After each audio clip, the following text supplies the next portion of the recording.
Hello students, welcome back. तो आज के सेशन में हम लोग स्टार्ट करेंगे यूपीएलटी ग्रेड के लिए इंग्लिश की क्लासेस। जैसा कि प्रीवियस लेक्चर में हमने प्रॉमिस किया था कि ये प्लेटफॉर्म जो है वो डेडिकेटेड रहेगा आपके टीचिंग एग्जाम्स के लिए। तो साथियों, इस चैनल के थ्रू हम लोग जितने भी जो टीचिंग एग्जाम्स है, चाहे DSSS हो, जो दूसरे टीजीटी पीजीटी एग्जाम्स हो, चाहे आपके एलटी ग्रेड एग्जाम हो, इनकी हम लोग बेहतरीन क्लासेस और बेहतरीन कंटेंट आप लोगों को प्रोवाइड करवाने के लिए डेडिकेटेड है। तो चलिए बिना किसी देरी के हम लोग सेशन को स्टार्ट करते हैं। यहां पर हर एक क्वेश्चन अपने आप में ध्यान रखिएगा एक कॉन्सेप्ट है, तो क्वेश्चन के साथ साथ उसके आंसर के साथ साथ आपको उसकी एक्सप्लेनेशन भी देखनी है, सो दैट आपको एक ही क्वेश्चन के अंदर मल्टीपल फैक्ट्स आपको पढ़ने को मिले और एग्जाम के अंदर नो डाउट क्वेश्चन आपको डेफिनेटली ये मिलेंगे। तो चलिए साथियों स्टार्ट करते हैं। क्वेश्चन दिया हुआ है कि who first introduce the heroic couplet into English poetry. English poetry के अंदर हीरोइक कपलेट को किसने इंट्रोड्यूस किया। तो अगर हम बात करें तो सिंपल सी बात ध्यान रखना, सबसे पहले हमें जानना है कि हीरोइक कपलेट होता क्या है। कपलेट का अर्थ होता है a stanza of two lines. A stanza of two line, दो लाइन के स्टेंजा को कपलेट कहते हैं और चार लाइन के स्टेंजा को क्वार्टरन कहते हैं। ठीक है, a stanza of two lines. उसके बाद अगर हम बात करें, ये जो कपलेट हीरोइक कपलेट होता है, एक्चुअली ये आयम्बिक पेंटामीटर में लिखा जाता है। किसमें लिखा जाता है? Iambic pentameter.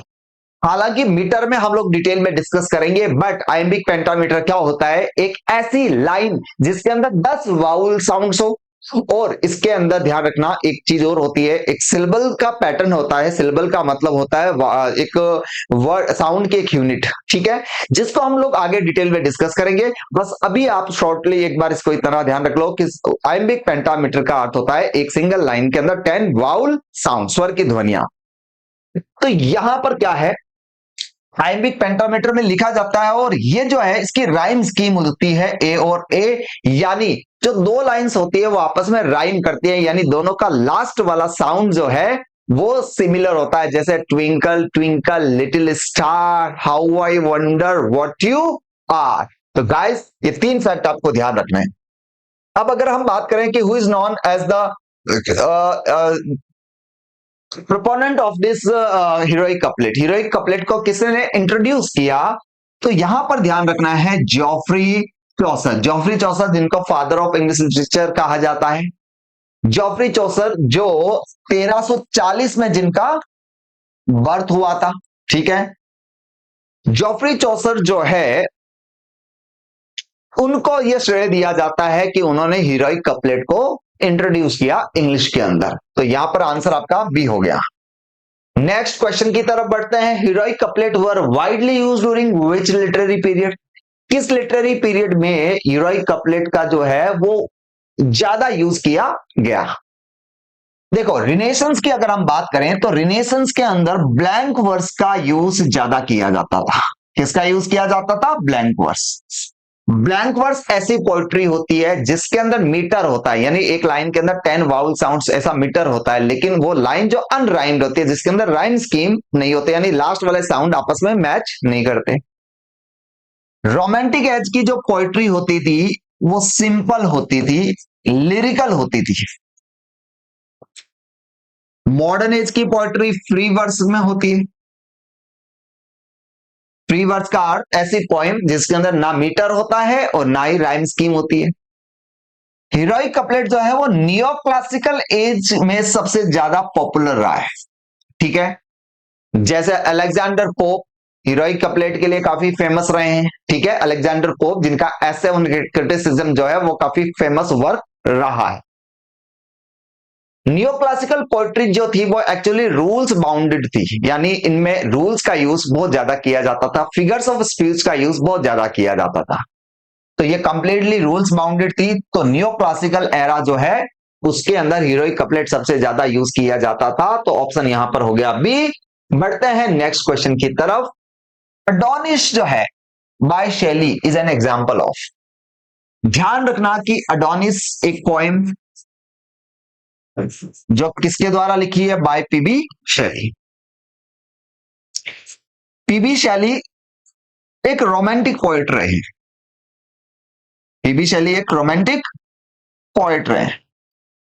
अब ये जो रोमांटिक पोएट है, इन्होंने एक पोइम लिखी थी अडोनिस। और वैसे मैं बता दूं कि अडोनिस का जो अर्थ होता है वो होता है एक हैंडसम व्यक्ति, एक स्मार्ट व्यक्ति, आप जैसा। और ये जो पोइम लिखी गई थी, एक्चुअली ये लिखी गई थी on the death of his friend John Keats. ये अपने फ्रेंड जॉन कीट्स की डेथ पर ये लिखी गई थी। और ऐसी पोएम जो किसी नियर एंड डियर वन की डेथ पर लिखी जाती है उसे हम लोग एलिजी कहते हैं। तो अडोनिस जो है एक एलिजी है, जो वर्ल्ड की 4 जो फेमस एलिजीज हैं, अडोनिस, इन मेमोरियम, ठीक है, इन 4 फेमस एलिजीज में से एक फेमस एलिजी है अडोनिस, जो जॉन कीट्स की डेथ पर लिखी गई थी पीबी शेली के द्वारा। And PB Shelley is a romantic poet. Next है the renaissance in England was greatly influenced by. जो रिनेसेंस है पीरियड जो है इंग्लैंड में जो आया था वो किससे ज्यादा प्रभावित था? तो सिंपल सी बात है, देखो, वो प्रभावित था classical learning and humanism. Classical learning and humanism, जो एंसेंट ग्रीक और जो स्कॉलर्स थे, लेटिन स्कॉलर्स थे, ठीक है, उनकी लर्निंग से ये लोग प्रभावित थे। तो इन्होंने क्या किया, उनके द्वारा जो स्थापित जो नियम था, जो सिद्धांत है, उसको वापस लिटरेचर के अंदर इंट्रोड्यूस करना स्टार्ट किया। तो रिनेसेंस एरा के जो राइटर्स हैं वो क्लासिकल लर्निंग और ह्यूमनिज्म से बहुत ज्यादा प्रभावित थे। तो ऑप्शन ए यहां पर करेक्ट आंसर रहने वाला है, ठीक है। बढ़ते हैं next, the rhyme scheme of a heroic couplet is. Heroic couplet की राइम स्कीम क्या होती है? तो अभी आपको याद होगा फर्स्ट क्वेश्चन के अंदर हमने दिया, देखो यहां पर तो दे रखा है 4 ऑप्शन, ये तो पॉसिबल ही नहीं है। क्यों? क्योंकि हीरोइक कपलेट में 2 लाइंस होती है, तो वैसे भी इसका आंसर ए हो जाएगा। और बाकी हमने देखा कि हीरोइक कपलेट जो होती है उसके अंदर दोनों ही लाइंस आपस में मैच करती है, तो ऑप्शन सी जो है वो इसका करेक्ट आंसर हो जाएगा। नेक्स्ट है, who is the leading poet among the metaphysical poets. ये जो है Andrew marvel, George Herbert, John Donne और हेनरी वॉन, ये सारे मेटाफिजिकल पोएट्स हैं। एंड मेटाफिजिकल जो पोएट्री है वो अपने विट, अपने कंसीट के लिए जानी जाती है, जिसके अंदर लॉजिक्स का यूज बहुत ज्यादा होता है, जिसके अंदर फार फेस्ड इमेजरी होती है, ऐसी इमेजरी, ऐसी कंपैरिजन जिसके अंदर बीच में कोई भी किसी तरह की कोई सिमिलैरिटी नहीं है। तो ये होता है मेटाफिजिकल पोएट्री। और ये चारों ही राइटर, चाहे एंड्रू मार्वेल है, जॉर्ज हर्बर्ट है, जॉन डन है, ये सारे मेटाफिजिकल पोएट्स हैं। तो आपसे एग्जाम में क्वेश्चन भी पूछ सकता है कि विच of the following is not a metaphysical poet. लेकिन सवाल ये दिया हुआ है कि इनमें से सबसे ज्यादा जो लीडिंग पोएट है, लीडिंग पोएट का अर्थ होता है जो सबसे ज्यादा फेमस रहा है, वो कौन है? तो ध्यान रखना, जॉन डन माना जाता है king of metaphysical poets. John Donne जो है उन्होंने जो मेटाफिजिकल पोएट्री के लिए सबसे ज्यादा फेमस है, ठीक है। जैसे इनकी कितनी सारी फेमस पोएम्स है, जैसे go and catch a falling star, sunrising, ठीक है। ऐसी फेमस पोएम जो मेटाफिजिकल जो पोएट्री है, ये किंग माने जाते हैं। तो ध्यान रखिएगा, चारों ही मेटाफिजिकल पोएट्स हैं, बट इसमें लीडिंग पोएट हो गया आपका जॉन डन, ठीक है। बढ़ते हैं next, which of this is not a characteristics of the heroic couplet. ये 4 जो दिए हुए इनमें से हीरोइक कपलेट का कैरेक्टरिस्टिक्स कौन सा नहीं है? देखो बार बार जब क्वेश्चंस हम लोग करते हैं तो चीजें कवर हो जाती है। आयम्बिक पेंटामीटर लाइंस होती है, बिल्कुल हीरोइक कपलेट में आयम्बिक पेंटामीटर होता है, बिल्कुल हमने पढ़ा। राइम्ड पेयर होता है, बिल्कुल हमने कहा कि ए और ए राइम्ड होती है, बिल्कुल सही बात है। फिर कहा कि हीरोइक कपलेट फ्री वर्स में होता है, नहीं, फ्री वर्स में नहीं होता, इसका आंसर सी हो जाएगा, क्योंकि हीरोइक कपलेट फ्री वर्स का मतलब होता है, हमने पढ़ा था फ्री वर्स का मतलब अनराइम्ड, जिसके अंदर किसी तरह की कोई राइम स्कीम नहीं होती। जो हीरोइक कपलेट है वो 17th और 18th सेंचुरी में पॉपुलर रहा है, क्योंकि ये नियो क्लासिकल पीरियड था। ये क्या था? नियो क्लासिकल पीरियड था। तो यहां पर सिंपल सी बात है कि आपका सी आंसर करेक्ट हो जाएगा।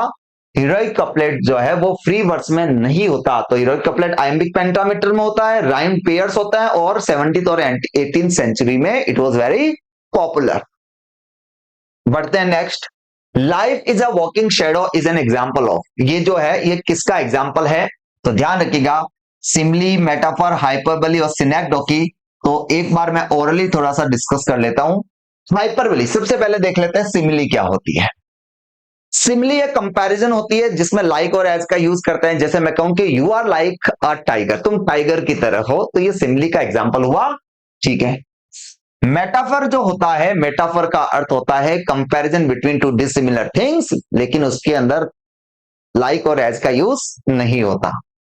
फिर आता है हाइपरबली। हाइपरबली में चीजों को बढ़ा चढ़ाकर पेश करते हैं, एग्जाजरेट करके करते हैं। जैसे मैंने तुम्हें 50 बार कह दिया कि ऐसा मत किया कर, तो ये एग्जाजरेट हाइपरबली होता है। सिनेक्डोकी जो होता है उसमें हम किसी पार्ट को होल के लिए यूज करते हैं। जैसे जयपुर के अंदर मान लो कोई रूम रेंट लेने के लिए जब जाता है तो वो कहता है कि पर हेड पानी का 100 रुपए लगेगा, तो पर हेड वो सिर्फ हेड का नहीं ले रहा, हेड सिर्फ रेफरेंस दिया जा रहा है, बात ह्यूमन बीइंग की हो रही है। तो हमने होल कंप्लीट के लिए पार्ट यूज कर दिया और पार्ट के लिए होल यूज कर दिया। हमने कह दिया कि इंडिया जीत गया। अब इंडिया जीत गया नहीं, इंडिया की टीम जीत गई, लेकिन हमने पूरा इंडिया का बोल दिया। तो ये सिनेक्डोकी का एग्जाम्पल होता है, डिटेल में पढ़ेंगे। यहां पर लाइफ को वॉकिंग शेडो कहा है कि जिंदगी जो है वो चलती फिरती छाया है। ये मेटाफर का एग्जाम्पल है, 20 में इसका करेक्ट आंसर रहने वाला है। फिर आया हुआ Shakespeare's Hamlet is an example of. अब विलियम शेक्सपियर का जो प्ले है हैमलेट, ये किसका एग्जाम्पल है? शेक्सपियर का ये जो प्ले है हैमलेट, ये हैमलेट एक प्रिंस ऑफ डेनमार्क है।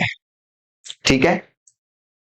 जिस पर बेस्ड एक बॉलीवुड मूवी है हैदर, आप लोगों ने देखी होगी, नहीं है तो देख सकते हैं, अच्छी मूवी है काफी, जम्मू कश्मीर पर बेस्ड है। ये क्या है? ये कॉमेडी है, रोमांस है, ट्रेजेडी है या ट्रेजी कॉमेडी है? नहीं, बिल्कुल ये एक ट्रेजेडी है, ध्यान रखिएगा। ये क्या है? ट्रेजेडी है, क्योंकि लास्ट में हैमलेट की डेथ हो जाती है और हैमलेट के साथ में काफी कुछ नेगेटिव चीजें होती है। तो ऐसा कोई भी ध्यान रखना प्ले जिसके अंदर लास्ट में किसी कैरेक्टर के साथ में नेगेटिव चीजें हो जाए वो ट्रेजेडी होती है। तो यहां पर इसका आंसर हो जाएगा सी। ठीक है। विच ऑफ द फॉलोइंग, चलिए तो मुझे आप एक काम करेंगे, विलियम शेक्सपियर के ट्रेजी कॉमेडी और कॉमेडी, इसके कुछ एग्जांपल्स आप लोग मुझे कमेंट बॉक्स में देंगे कि विलियम शेक्सपियर के कौन कौन से प्लेज जो है वो जो ट्रेजी कॉमेडी है। ट्रेजी कॉमेडी क्या होती है हम आगे की क्लास में डिस्कस कर लेंगे। फिर कहा गया which of the following is an example of a mock epic. Epic क्या होती है? एपिक होती है a long narrative point, a long narrative. Epic होता है अ लॉन्ग नरेटिव पॉइंट। ठीक है। मॉक का अर्थ होता है ऐसी पोइम, मॉक एप जो छोटे मोटे सब्जेक्ट पर लिखा हो, ट्रिवियल सब्जेक्ट्स पर लिखा हो, जो जो सीरियस नहीं है। ठीक है। तो यहां पर पैराडाइज लॉस्ट एक एपिक है जो काफी सीरियस सब्जेक्ट पर लिखा हुआ है। इलियड भी एक एपिक है जो काफी सीरियस सब्जेक्ट पर लिखा हुआ है, होमर के द्वारा लिखा हुआ है। पैराडाइज लॉस्ट लिखा है मिल्टन ने, इलियड, होमर। बेवुल्फ ये अननोन है। ठीक है। ये क्या है? अननोन, एक आर्केक टेक्स्ट है, अननोन है, इसका राइटर जो है वो पता नहीं है कौन है। रेप ऑफ द लॉक जो है ये Alexander pope, rape of the lock Alexander pope, और ये एक मॉक एपिक है।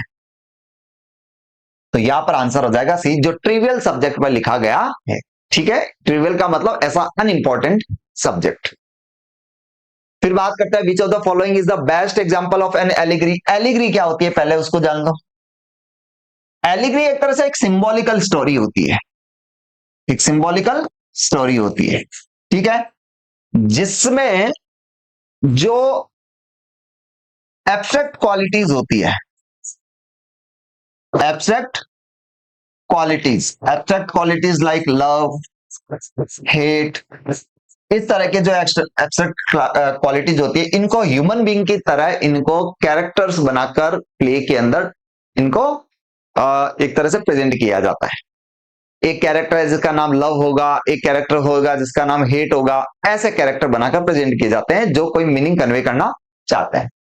तो यहां पर कहा है विच of the following is the best example of allegory. Paralysed lost, ये तो एपिक है, आप लोगों को पता है।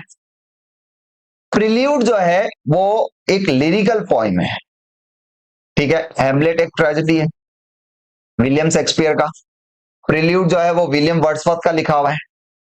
एडमंड स्पेंसर का फेरी क्वीन जो है वो एलिग्री का एक परफेक्ट एग्जांपल है। इसका आंसर हो जाएगा बी, फेरी क्वीन। ये लो, बी आंसर हो जाएगा फेरी क्वीन, जो एक एलिग्री का परफेक्ट एग्जांपल है। आने वाले टाइम में एलिग्री को और डिटेल में डिस्कस करेंगे। मॉक एपिक क्या करता है, देखो, noble subjects in a serious way, नहीं सीरियस में तो नहीं होगा क्योंकि हमने अभी देखा था। मॉक एपिक क्या करता है, ट्रिवियल सब्जेक्ट को प्रेजेंट करता है, trivial subjects in a grand style. Answer हो जाएगा बी। मतलब ऐसा इशू जो यूजलेस है उसको बहुत बड़ा चढ़ाकर पेश किया जाता है, जैसे कोई सीरियस मुद्दा हो गया। ट्रेजेडी कॉमेडी में क्या होता है, देखो, ट्रेजेडी मतलब ट्रेजेडी, कॉमेडी मतलब ये क्या होता है, ट्रेजेडी और कॉमेडी का एक कॉम्बिनेशन होता है, ठीक है। लेकिन होता क्या है, मेनली होती है ट्रेजेडी, लेकिन इसके अंदर कुछ कॉमिक एलिमेंट्स होते हैं। तो यहां पर क्या हुआ, elements of epic and romance नहीं, tragic seriousness with comic relief. Answer हो जाएगा बी। जो एक तरह से ट्रेजेडी होती है लेकिन उसके अंदर कुछ कॉमिक एलिमेंट्स होते हैं, तो आंसर हो जाएगा B, tragic seriousness with comic elements. Next आ गया, which of this is a hallmark of romanticism. यहां पर रोमांटिसिज्म का हॉलमार्क क्या है, faith in a reason and order, emphasis on nature and imagination, rejection of emotions और satirical style। तो देखो यहां पर कहा है कि रोमांटिसिज्म जो है, जो आपको पता है 1798 में विलियम वर्ड्सवर्थ की जो बुक है प्रिल्यूड, उसके पब्लिश होने के बाद इसको स्टार्ट माना जाता है। तो यहां पर क्या था कि ये रोमांटिसिज्म जो था ये नेचर को बहुत ज्यादा एम्फेसाइज करता है, ये इमेजिनेशन को बहुत ज्यादा एम्फेसाइज करता है, ठीक है। विलियम वर्ड्सवर्थ आप वैसे भी जानते हो, इनको नेचर पोइट कहा जाता है। तो रोमांटिसिज्म एम्फेसिस करता है नेचर और इमेजिनेशन का। विलियम वर्ड्सवर्थ की जो पोएट्री की डेफिनेशन है वही आपको याद होगी या पता होगा। विलियम वर्ड्सवर्थ क्या कहते हैं कि poetry is the spontaneous overflow of powerful feelings, emotions recollected in tranquillity. तो विलियम वर्ड्सवर्थ पोएट्री को डिफाइन करते वक्त इमेजिनेशन का भी यूज करते हैं, पोएट्री के अंदर इमेजिनेशन का यूज होना चाहिए। तो रोमांटिसिज्म जो है वो इम्फेसिस करता है, दबाव, प्रेशर डालता है, या बात को पॉइंट आउट करता है नेचर और इमेजिनेशन को। The pen is mightier than the sword, the pen is mightier than the sword. तो सिंपल सी बात है कि पेन से ज्यादा कौन, देखो, पेन जो है वो तलवार से ज्यादा पावरफुल है, ये कहना चाह रहा है। तो सिनेक्डोकी हो गया, अभी थोड़ी देर पहले हमने देखा सिनेक्डोकी में पार्ट को यूज किया जाता है होल के लिए। जैसे शादी करते वक्त कहता ना कि मैं लड़की का हाथ मांगने आया, अब वो हाथ काट के थोड़ी ले जाएगा, यानी उस लड़की के लिए उसने सिर्फ हाथ वर्ड यूज कर दिया, ये सिनेक्डोकी का एग्जाम्पल हो गया। मेटोनॉमी में क्या करते हैं कि उस व्यक्ति के लिए या किसी चीज के लिए उससे एक एट्रीब्यूटेड थिंग जो होती है, उससे रिलेटेड ऑब्जेक्ट जो होता है, जो उससे क्लोजली एसोसिएट होता है, उसको हम लोग काम में ले लेते। जैसे बात हमें कवि की करनी हो लेकिन कवि के लिए मैंने पेन शब्द यूज कर दिया, बात हमें एक योद्धा वॉरियर की करनी थी जिसके लिए हमने तलवार यूज कर दिया। तो अगर मैं कहता हूं कि पेन की ताकत तलवार से ज्यादा होती है, तो एक राइटर जो है वो एक लड़ाई, एक वॉरियर से ज्यादा पावरफुल हो सकता है, कहना ये चाह रहा है। तो ये इसका एग्जाम्पल जो है ये मेटोनिमी का एग्जाम्पल है, मेटोनिमी का, the pen is mightier than the sword. Antithesis में आपको पता है ऑपोजिट आइडियाज होते हैं, ऑपोजिट आइडियाज होते हैं। जैसे कहते हैं कि man, God proposes man dispossess, man proposes God disposes. Personification में हम ह्यूमन बीइंग की तरह ट्रीट कर देते हैं, तो मेटोनिमी इसका आंसर हो जाएगा। नेक्स्ट है, who among the following is not a renaissance dramatist. अब इनमें से रेनेसेंस ड्रामेटिस्ट कौन सा नहीं है, ठीक है। तो अब देखो रेनेसेंस ड्रामेटिस्ट, रेनेसेंस एरा कहां से स्टार्ट हुआ, इसको 1558 से इसको स्टार्ट माना जाता है। रेनेसेंस की शुरुआत कहां से मानी जाती है, 1558 से। क्रिस्टोफर मार्लो ये एक रिनेसेंस पोएट है और बहुत फेमस रिनेसेंस पोएट रहे हैं। जॉन लिली और थॉमस किड, ये तीनों रिनेसेंस पोएट है, रिनेसेंस पोएट है, ये तीनों के तीनों ही रिनेसेंस पोएट है। बात करते हैं हम सैमुअल जॉनसन की, ये नियो क्लासिकल पोएट है। ये क्या है? ये नियो क्लासिकल पोएट है। नियो क्लासिकल पोएट है, तो आंसर हो जाएगा आपका डी। बढ़ते हैं नेक्स्ट। एन एलिग्री often personifies abstract qualities such as. एक एलिग्री क्या करती है कि ऐसे पर्सोनिफाई करता है किसको? एब्स्ट्रैक्ट क्वालिटीज को। कौन सी एब्स्ट्रैक्ट क्वालिटीज को? अभी हमने थोड़ी देर पहला था, लव, डेथ और ट्रूथ जैसे एब्स्ट्रैक्ट क्वालिटीज को पर्सोनिफाई करता है। मतलब जो इनका जो बुक या जो भी टेक्स्ट होता है उसके अंदर जो कैरेक्टर्स होते हैं, या तो लव होगा या डेथ होगा या ट्रूथ होगा, इस तरह के जो एलिमेंट्स होते हैं उनको कैरेक्टर्स की तरह बनाकर प्रेजेंट किया हुआ होता है। तो यहाँ पर दिया हुआ है एलिग्री जो होती है उसमें ये जो है लव, डेथ और ट्रूथ इनको पर्सोनिफाई किया जाता है। नेक्स्ट है प्रॉब्लम प्ले। प्रॉब्लम प्ले क्या होती है? प्रॉब्लम प्ले का मतलब होता है जिसके अंदर एक राइटर जो है वो किसी व्यक्ति के लाइफ में एक प्रॉब्लम को जो है वो हाईलाइट करके प्ले में प्रेजेंट करता है। तो यहां पर देखो प्रॉब्लम प्ले जो है वो किससे जुड़ा हुआ है? हेनरिक इब्सन और जॉर्ज बर्नार्ड शॉ, ये दोनों प्रॉब्लम प्लेज के लिए फेमस है। हेनरिक इब्सन का आपने डॉल्स हाउस पढ़ा होगा, बर्नार्ड शॉ का आपने अपसेट द एप्पल कार्ट पढ़ा होगा। तो इसका आंसर हो गया डी। बी और सी ये दोनों ही जो है वो प्रॉब्लम प्ले के लिए, हेनरिक इब्सन और George Bernard Shaw. George Bernard Shaw के बारे में बता दूं, इनको 1925 में नोबेल प्राइज मिला था। ठीक है, नेक्स्ट आपका हो गया she sells on the sea shore. सा साउंड बार बार रिपीट होता है, तो ये एलिट्रेशन का एग्जांपल है। आप लोगों को पता है एलिट्रेशन में रेपिटेशन ऑफ सिमिलर साउंड्स, तो यहां पर हो गया बी। और इसके बाद नेक्स्ट है the rhyme scheme of the Shakespearean sonnet.